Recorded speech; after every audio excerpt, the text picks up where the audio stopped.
એ વહુ બેટા ભાઈ બીજના મારી દીકરીને ઘર જમવા જાવ છો તો કવર બવર બનાવી નાખજે.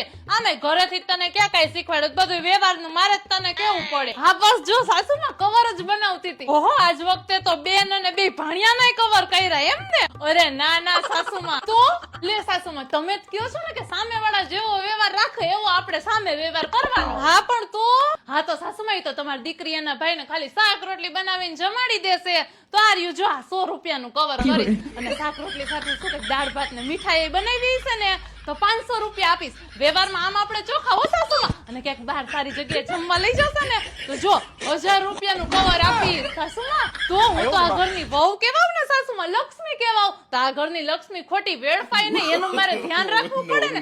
આમે તમે તો કયો છો કે તારી માએ તો તને ક્યાં કઈ શીખવાડ્યું છે? તો આ બધાય વ્યવહાર નહીં તો હું તમારી પાસેથી જ શીખી છું. સામેવાળા જેવો વ્યવહાર રાખે એવો આપણે રાખવાનું છે ને સાસુમાં.